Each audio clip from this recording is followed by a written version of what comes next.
Olá, eu sou o professor Ival Medeiros e agora eu vou falar sobre interferência de pulsos em cordas, que é assunto para a escola de aplicação da UFPA, o terceiro ano.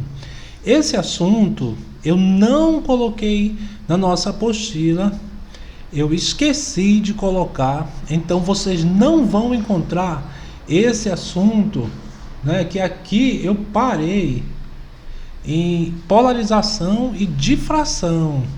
Mas esse assunto vocês podem encontrar em exercícios, está sendo cobrado em exercícios. Então, como eu esqueci, eu vou colocar aqui, eu vou falar sobre esse assunto aqui, e aí vocês vão conseguir resolver os exercícios. Bem, a gente vai falar em interferência, e a interferência de pulsos. Olha, aqui é um pulso numa corda. Aqui eu tenho um outro pulso. Esses dois pulsos eles vão se encontrar e quando eles se encontrarem eles vão se sobrepor. Então vejam o seguinte, ó.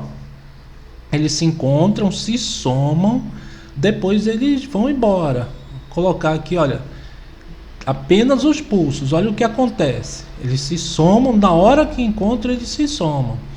Então os pulsos, olha, eles estão vindo um em direção ao outro, então eles vão se somando, na hora que os dois se somaram fica só um pulso, não quer dizer que os outros dois se acabaram, eles continuam, só no instante que eles se encontram é que vai ter uma sobreposição. Então agora eu estou colocando aqui os dois pulsos, vocês vão ver, olha, os pulsos vão se encontrar, aí olha, estão se somando, tá aqui, olha, em azul o pulso que tem amplitude maior, em laranjado o pulso que tem amplitude menor.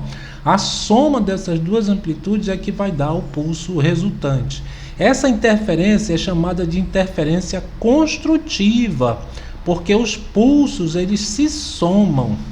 Aí a gente tem a interferência construtiva. Nós temos também a interferência destrutiva, onde um pulso, né, eles estão em concordância de fase. Quando eles estiverem em discordância de fase, oposição de fase, aí a gente vai ter a interferência destrutiva. Olha, então esses dois pulsos, ao invés deles se somarem, na verdade eles se somam, né? É um resultado. Mas a soma, um é positivo, outro é negativo, então eles vão, um diminui do outro. Então a gente no caso tem um pulso aqui, olha, a amplitude maior é do pulso que está apontado para baixo. Então como ele tem uma amplitude maior, a soma dele vai dar para baixo, né? Ou a diminuição, que a gente vai diminuir um do outro. Agora eu coloquei pulso com a mesma amplitude, eles vão se somar. Se os pulsos tivessem oposição de fase, o que acontece? Vai um diminuir do outro. E aí, olha, na hora que eles se encontram, vai sumir. Então o pulso ele some, tá? Isso é a interferência. No caso aqui, a interferência destrutiva total. Olha, os pulsos eles vão se encontrar, tem a mesma amplitude, no instante de encontro eles zeram. Então esse é o assunto que ficou faltando. A gente tem aqui, olha, os dois pulsos. Daqui para cá é a amplitude do primeiro. Vamos dizer que isso aqui é A1. Vamos dizer assim, vamos imaginar, não é, que esse aqui tivesse 2 centímetros. E aqui a amplitude do segundo seria essa aqui. Vamos dizer que essa amplitude do segundo pulso ela fosse 3 centímetros.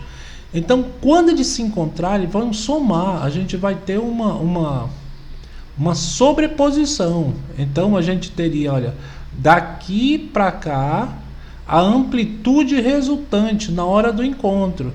Essa amplitude resultante é a soma dos dois. A1 mais A2.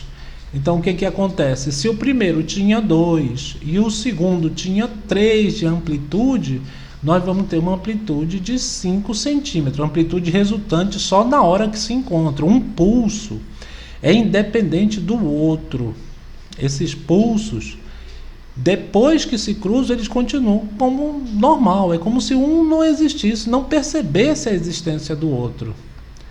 Então, essa é a interferência. E a interferência destrutiva, ao invés de somar A1 mais A2, a gente vai ter A1 menos A2. E aí, se o maior for para baixo, o pulso resultante é para baixo. Se o maior for para cima, o pulso resultante é para cima. Bem, era isso que a gente tinha para falar agora. Muito obrigado e até a próxima.